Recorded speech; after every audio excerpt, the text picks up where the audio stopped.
This school in Cameroon has extremely dilapidated and hazardous classrooms. No running water or electricity, and only a single toilet shared by over 3,000 kids and staff daily. And what's even worse is despite the school's mission to empower young girls and provide them a safe haven from domestic abuse and other challenging conditions, many children cannot enroll because of overcrowding and deteriorating conditions.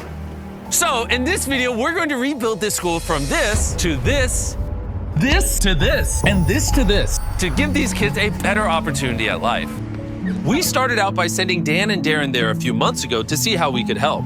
Upon their arrival, they met with Francis, an extraordinary man who has dedicated his life to combat inequality and suffering in Cameroon. He is the founder of CDVTA, an organization that helps build wells, facilitates solar power installations, and aids the development of education throughout Cameroon. When we first visited the school, what we saw of those children were actually under conditions of lack of sanitation. Some of them were abused. They had no right to raise their voice. They could not speak for themselves. These conditions had no dignity. These conditions would not make a child believe that the future is bright.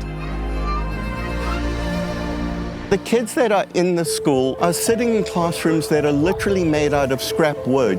I've been sitting in one of these classrooms for 5 minutes and my face is literally dripping with sweat. I can't imagine what it must be like to sit in here for an hour-long lesson and learn.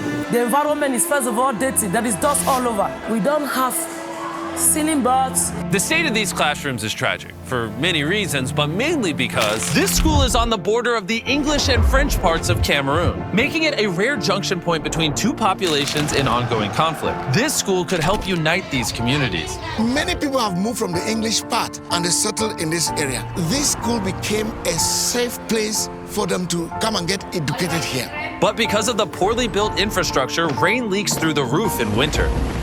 There is no electricity, and the school was beyond maximum capacity. Once we saw this, we knew we had to do something, so almost immediately, the team quickly got to work to completely transform the school and surprise the kids before they got back from their school break.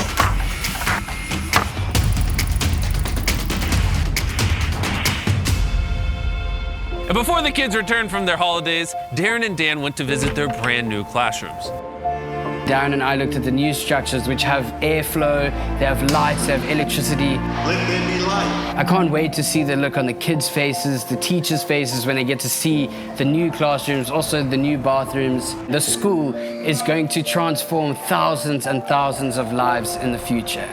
The next day, it was finally time to surprise the kids.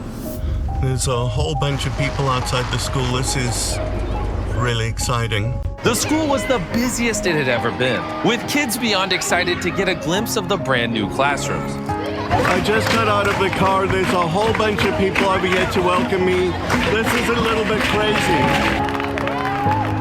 The headmaster then returned to the new classrooms, where he would officially cut the ribbon and declare the new school open.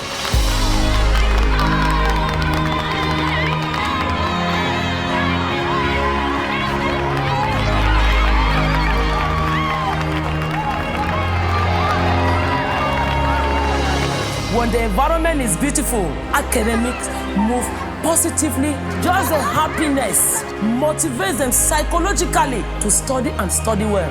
in interacting with these kids over here, I realized that these are children that have a thirst to learn, and providing them the opportunity to realize that is probably the best legacy that we'll leave behind in this community.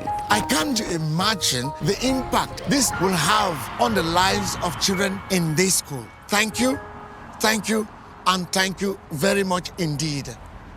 Before I show you an unexpected surprise the community had for Darren, I want to tell you about the amazing sponsor of this video, electric e-bikes. They're back on board and supporting our mission with their affordable, eco-friendly, and fun-to-ride bikes. Time and time again, they have shown their dedication to a global impact by helping us rebuild an orphanage, donating thousands of shoes to kids in South Africa, and distributing millions of clothes worldwide. Additionally, they helped us power an island in Colombia, a children's sanctuary in Zambia, and give away hundreds of electric bikes all across the globe. And now, for the 8th time this year, they stepped up and helped us build this school in Cameroon. So I just want to give a heartfelt thank you to Electric E-Bikes for their continuous support. Let's get back to the video. Now it is time for Darren's surprise. So the village leaders took him to a ceremonial hut and dressed him up in local attire. He then took part in a traditional Cameroonian induction as a village elder. What? Forefathers. Okay. Pull it now. Pull it, yes. Some fathers.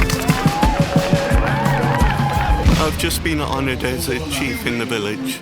Now that Darren had finally become a chief, it was time to say goodbye to Cameroon and these kids. We can't wait to come back soon to visit. By watching this video, you helped us generate some ad revenue so we could continue to do philanthropic projects all around the world. And you've told the YouTube algorithm you liked the video, so they'll recommend it to more people. And for that, we are very grateful. And if you want to continue to support Francis in the many communities he helps throughout Cameroon, you can donate directly to his charity using the donate button or the link in the description. All the proceeds will go to Francis and CDVTA so they can continue to help build a better future for these children. Thank you so much for watching and subscribe.